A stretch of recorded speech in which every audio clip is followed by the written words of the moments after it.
Merit knows her work is destined for a corpse. There is no creativity allowed. The bandages must be of a specific width and strength. She doesn't use dyes. She doesn't create patterns. She produces nothingness in bulk. Pass the thread, pack the loom, cut the strip, repeat. For 30 years, Merit's hands perform the same 5 motions. Her fingers become permanently bent into the shape of the shuttle. The boredom is compounded by the environment. She works near the house of purification, so the air is always heavy with the scent of natron salt and decaying organic matter. She is the background noise of death. She provides the skin for the afterlife, but she does it one boring thread at a time. As she grows old, Merit has woven enough linen to stretch from the Nile to the Red Sea. She has spent her life in a blur of white thread, contributing to the eternal life of others, while her own life was consumed by the mechanical rhythm of the loom. She is the forgotten architect of the mummy, a woman who lived in a world of white cloth so that a king could stay dry for eternity. In the courts of ancient Persia and the New Kingdom of Egypt, the climate was a relentless enemy. The heat was a physical weight, but the pharaohs and kings could not be seen to sweat. This gave rise to the royal fan-bearer, a role that looked like a position of high honor, but was in reality a masterclass in static physical torture and extreme mental vacancy. The year is 1279 BC. Ramesses II is holding court in the Great Hall. The air is stagnant and thick with the smell of heavy perfumes. Standing exactly 2 paces behind and to the left of the throne is Amenhotep. He holds a long gilded pole topped with massive arched ostrich feathers. His job is to move these feathers in a slow, perfectly consistent arc. The boredom of the fan-bearer is the boredom of the human machine. Unlike a soldier, he doesn't move. Unlike a servant, he doesn't speak. He must remain as motionless as the stone statues surrounding him, with the exception of his arms. If he fans too fast, he creates a draft that might disturb the king's papers or hair. If he fans too slow, the king feels the heat, and Amenhotep faces a lashing. Sweep left, sweep right, pause, repeat. Imagine the agony of the fixed gaze. Amenhotep is forbidden from looking at the king, and he cannot look at the people in the court. He must stare at a single point on the back of the throne or a specific pillar for hours. He hears the most important treaties being signed, the most dramatic pleas for mercy, and the declarations of war, but he must remain a ghost. He is a piece of furniture with a pulse. The physical boredom is actually a hidden form of labor. Holding a 10-pound pole at an angle for 6 hours leads to a burning sensation in the shoulders that eventually turns into a dull, throbbing numbness. His mind, desperate for escape, begins to count the feathers on the fan. He knows every spot on every plume. He has memorized the sound of the king's breathing. He is the guardian of the royal comfort, a man who spent his entire youth providing a breeze to a man who never once acknowledged his existence. Before refrigeration, salt was the most valuable commodity on earth. It was white gold, used to preserve the food that fed the Roman legions. But while salt was precious, the process of gathering it was a repetitive nightmare of evaporation and shoveling. The Salinarius was the man who spent his life in the blinding white glare of the salt pans, doing work that was as slow as the turning of the seasons. The year is 100 AD on the coast of the Adriatic Sea. Quintus stands in a shallow, square pool of seawater. The sun above is hot, but the reflection from the white salt crust below is even hotter. It's like being inside a diamond. His job is to wait for the sun to do its work. As the water evaporates, a thin crust of salt forms on the surface. Quintus must use a flat wooden rake to gently move the salt into small piles without stirring up the mud beneath. The boredom of the Salinarius is environmental monotony. There is no shade, there is no green, there is only the blinding white of the salt and the blue of the sky. For 10 hours a day, Quintus walks the same grid of pans. He moves with a slow, deliberate shuffle because a splash could ruin the crystallization process. Rake, pile, step, wait. The sensory deprivation is literal. The constant glare of the salt often leads to salt blindness, a condition where the eyes are permanently damaged by the intensity of the light. Quintus lives in a world where the only sound is the dry crunch-crunch of salt crystals under his feet and the distant cry of a seagull. He doesn't produce something beautiful, he merely collects what the sun leaves behind. Imagine the mental state of a man whose entire day is defined by the speed of evaporation. He is watching water dry for a living. There is no rush in the salt pans. You cannot make the sun shine hotter. You can only wait.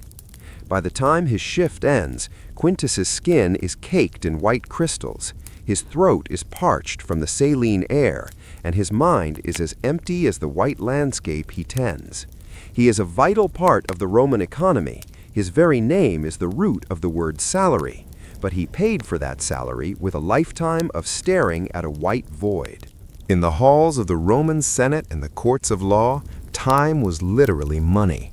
To ensure that lawyers didn't ramble for hours, the Romans used a clepsydra, a giant water clock. But a water clock isn't a set-it-and-forget-it device. It required the constant, unwavering attention of the clepsydra attendant, a man whose entire professional life was defined by a dripping pot. The year is 75 A.D. In a side room of a bustling Roman courthouse, a slave named Tiro sits on a low stool. In front of him is a large vessel with a tiny hole at the bottom, dripping into a graduated cylinder. His job is to watch the water level. When a lawyer begins to speak, Tiro pulls the plug. When the lawyer is interrupted or a judge pauses the proceedings, Tiro must catch the water in a secondary cup and wait. The boredom of the clepsydra attendant is microscopic. He is not allowed to listen to the dramatic legal battles happening just a few feet away. If he gets caught up in a murder trial's closing argument and forgets to stop the flow, he has committed a legal error that could overturn a verdict. He must ignore the human drama and focus entirely on the drip, drip, drip. Watch the line, plug the hole, pour the water, wait. Imagine the mental prison of a 12-hour shift where your only companion is the sound of falling water. The humidity in the room makes the air heavy. The repetitive sound is a form of acoustic hypnosis. Tiro's world is measured in centimeters and seconds. He doesn't see the sun set. He only sees the water rise. He is a human gear in a liquid machine, a man who spent his life ensuring that other people didn't waste time, while he wasted his own by the drop. In the feudal castles of Japan, the shogun lived in a world of constant threat. To protect him, he employed night watchmen, but there was a specific subset of these guards known as the otonasashu, whose job was to sit in the dead spaces of the castle, the dark corners and crawl spaces, and simply listen for the sound of a nightingale floor, a floor designed to chirp when stepped on. The year is 1620. Deep within Edo Castle, a man named Hiroshi is tucked into a space beneath the floorboards of the shogun's private hallway. He is dressed in dark, soft clothing. He has no light, he has no book, he has no company. He is a human ear, detached from the world and placed in a wooden box. The boredom of the otonasashu is sensory deprivation. He must remain so still that his own heartbeat is the loudest thing he hears. He cannot shift his weight, as his own movement might trigger the squeaky floorboards and alert an assassin, or worse, awaken the shogun. He sits in total darkness for 8 hours at a time. He isn't guarding a door, he is guarding a silence. Breathe, listen, stay still, repeat. This job was a test of psychological fortitude. Without any visual or auditory stimulation, the human brain begins to create its own. Hiroshi hears ghosts in the wind. He sees patterns in the pitch-black void. He must ignore these hallucinations and wait for the one specific chirp of a floorboard that signifies a real intruder. He is a professional lurker, a man who spent his life in the dark, doing absolutely nothing so that history could happen safely in the room above him.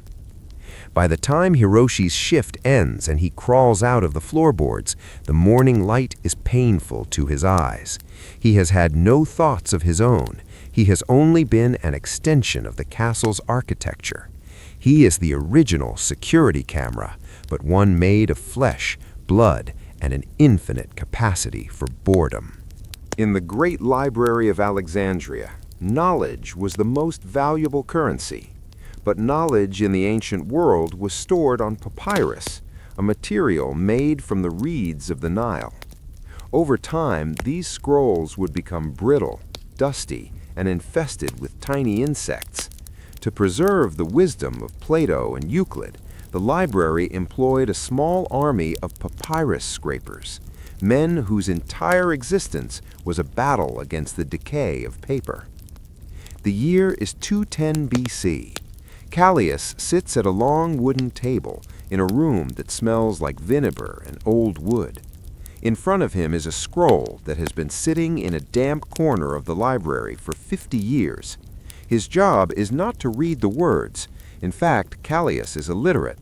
His job is to use a fine, flat ivory blade to gently scrape away the mold, the insect eggs, and the bloom of decay from the surface of the papyrus without tearing the fragile fibers. The boredom of the scraper is the boredom of the human surgical tool. He moves his hand in tiny 1-inch strokes. If he goes too fast, he rips a masterpiece of philosophy. If he goes too slow, he will never finish the thousands of scrolls waiting in the queue. Scrape, brush, inspect, repeat. For 10 hours a day, Callias stares at a surface inches from his face. The fine dust of the papyrus fills his lungs and turns his hair gray. He doesn't know what the symbols mean. To him, the Iliad is just 3 weeks of scraping mold. He is the guardian of human memory, but he experiences that memory only as a physical nuisance. He spent his youth ensuring that the world could read, while he himself lived in a silent world of dust and scraping ivory. In the Roman Republic, high-ranking magistrates were entitled to sit on a sella curalis, a folding ivory chair that symbolized their power. But a magistrate couldn't just carry his own chair. He needed a chair-bearer, a slave whose only purpose was to carry this heavy, awkward piece of furniture and stand behind his master for the entire day, waiting for the moment the master decided to sit. The year is 44 BC. Ennius stands in the middle of the crowded forum. He isn't allowed to sit on the floor, and he certainly isn't allowed to sit on the chair he carries. He stands with the ivory frame resting against his shoulder, a dead weight that grows heavier with every passing hour of political debate. He is a human pedestal. The boredom of the chair-bearer is the boredom of the accessory. He is a living status symbol. While his master, a praetor, argues about the fate of provinces, Ennius is focused on one thing: balance. He must not drop the chair, and he must not look tired. He stands through 3-hour speeches, through public trials, and through street processions. Shift weight. Balance the ivory. Keep the face blank. Wait. This is a job of pure physical endurance masquerading as nothingness. Ennius hears the secrets of the empire, but like the nomenclator, he is invisible. He is a shadow with a chair. His legs develop varicose veins from decades of standing. His shoulder is permanently bruised from the ivory. He is a man who spent his life supporting the weight of Roman authority, one boring afternoon at a time, until the chair outlived him. In the bustling markets of ancient Babylon, Trade was governed by strict laws. To prevent cheating, the city employed market scalers. These men sat at the gates of the marketplace with a set of official stone weights and a bronze balance. Every merchant selling grain or silver had to have their goods verified by the scaler. The year is 580 BC. Nabonidus sits in a stone booth. His world is a set of small polished stones shaped like ducks and lions. His job is to place a merchant's silver on one side and his stone weight on the other.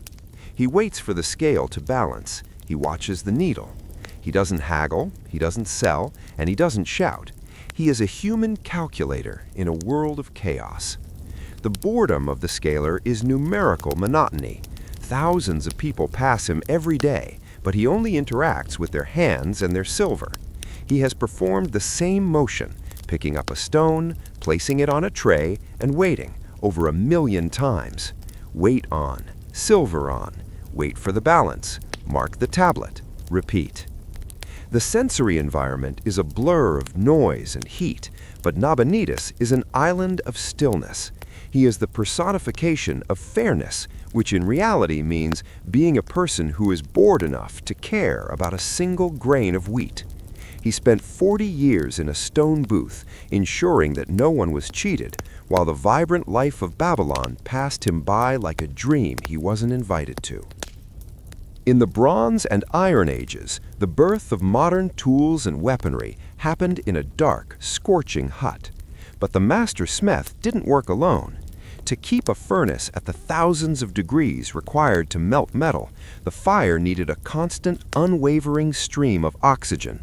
This was the job of the bellows worker, a man who spent his life in a rhythmic, sweltering purgatory, pumping air into a hole in the ground. The year is 1200 BC.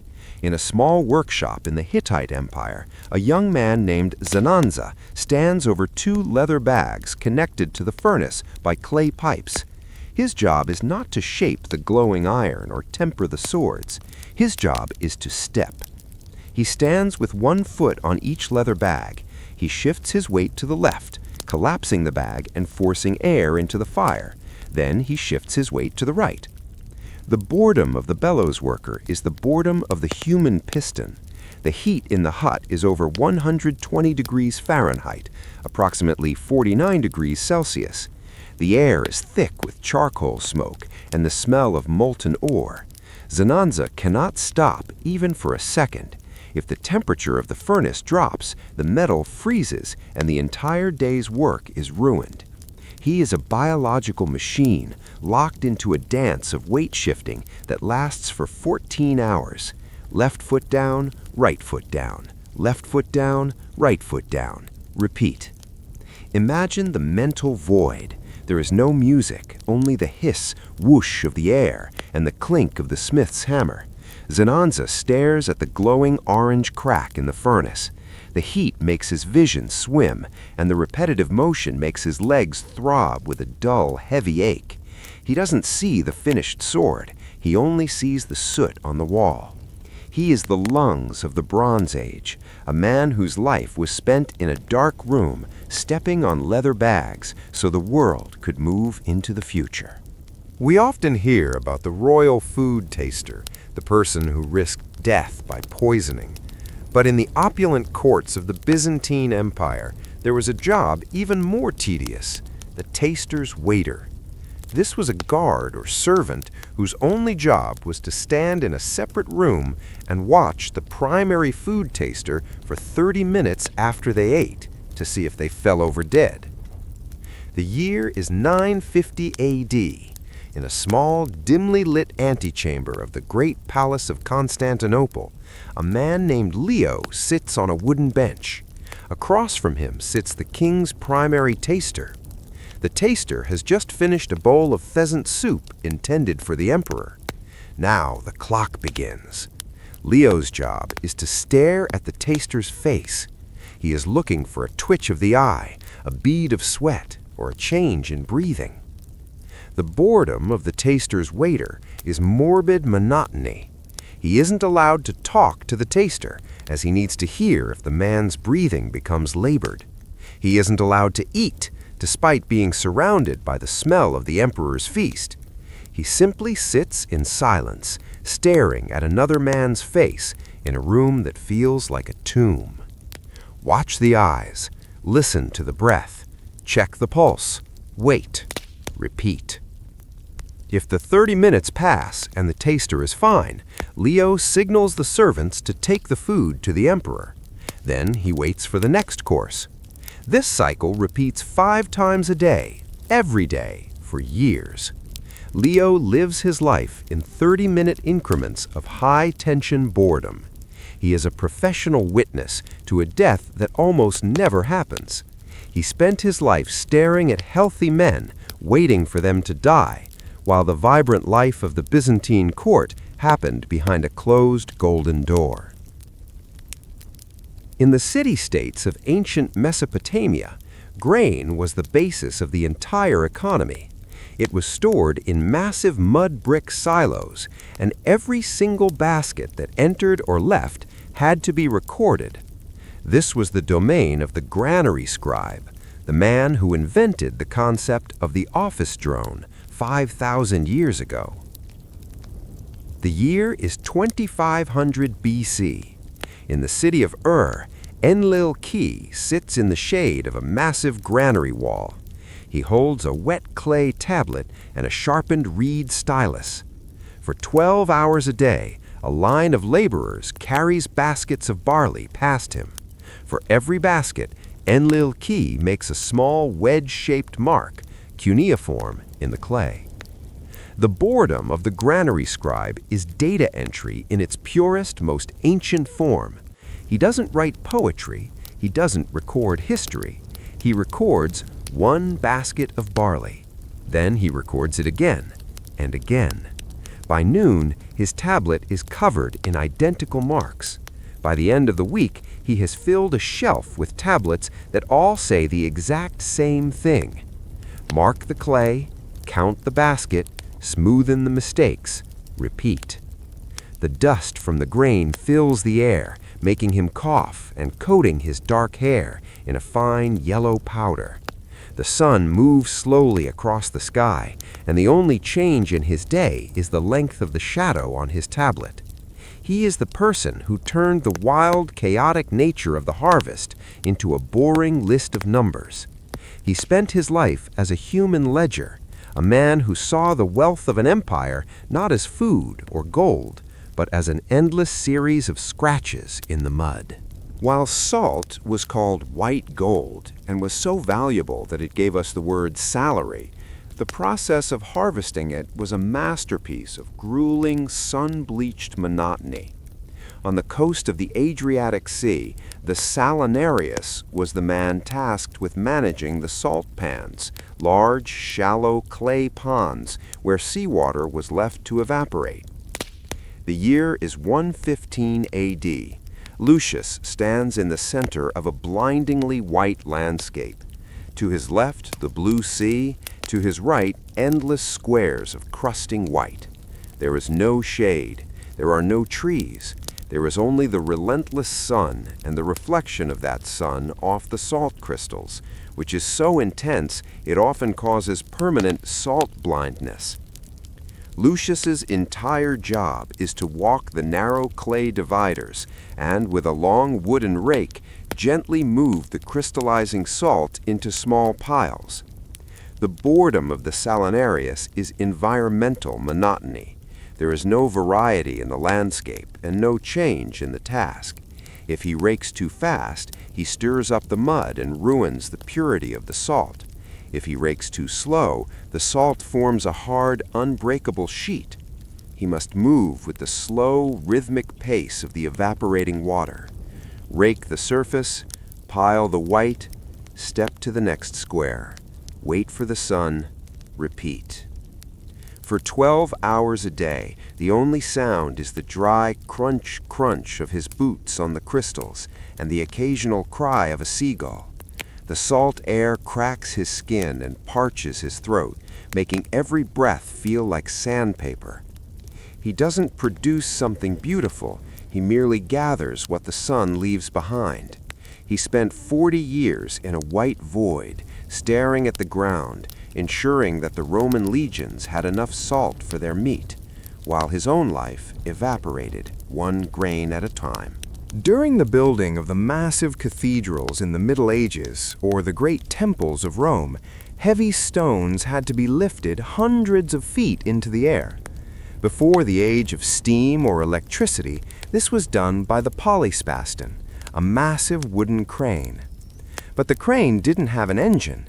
It had a treadwheel worker, a man who lived inside a giant wooden wheel, like a human hamster. The year is 1250 A.D. High atop the unfinished walls of a Gothic cathedral, Thomas climbs into a wooden wheel that is 20 feet in diameter. He isn't a mason or an architect. He is the power source.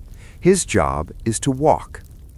He doesn't move forward. He simply walks up the interior curve of the wheel, his weight causing it to turn, which in turn winds the rope that lifts the stone. The boredom of the treadwheel worker is the boredom of stationary travel. Thomas might walk 15 miles in a single day, but he never leaves the wooden cage.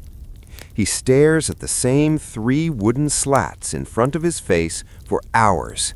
He cannot see the view from the top of the cathedral, and he cannot see the progress of the building. He can only see the dark, splintered wood of the wheel. Step up. Shift weight. Feel the turn. Step up. Repeat. The air inside the wheel is thick with the smell of old wood and the grease used to lubricate the axles. The constant, rhythmic creak of the wood is the only soundtrack to his life.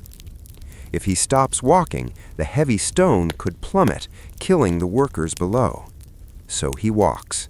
He walks until his legs are numb and his mind is a blank slate. He is a man who traveled the distance of a continent without ever stepping out of a circle. In the great lighthouse of Alexandria, one of the 7 wonders of the world, a massive fire burned every night to guide ships.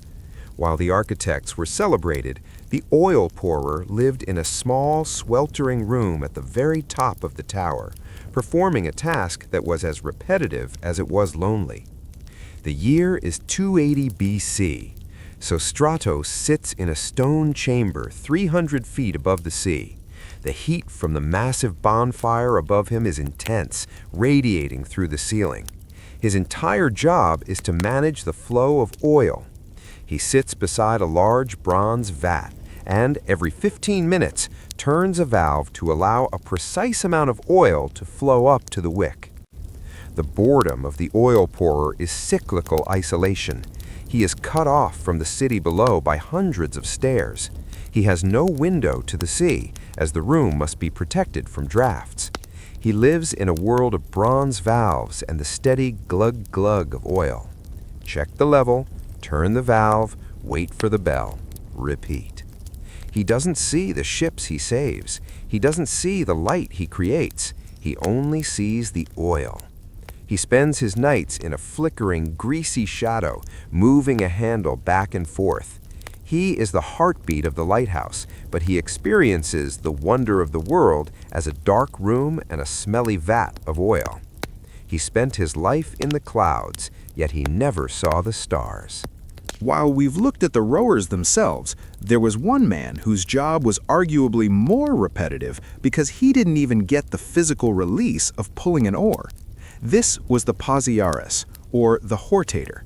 His sole purpose in life was to ensure that hundreds of men moved in absolute perfect unison. He was the human drumbeat of the Roman Navy. The year is 214 B.C. Deep in the bowels of a massive Roman quinquereme, the air is thick enough to chew. A man named Servius stands on a raised wooden platform. He doesn't look at the sea, and he doesn't look at the enemy. He looks at a wooden block and a pair of mallets. For 12, 16, or even 24 hours during a long voyage, Servius must strike the block. The boredom of the Pasiaris is rhythmic insanity. He cannot change the beat, he cannot play a melody, he cannot stop to rest his mind. If his rhythm falters by even a fraction of a second, the oars will collide, bones will break, and the ship will lose its momentum. He is a clock made of muscle and wood. Thump, thump, thump, thump.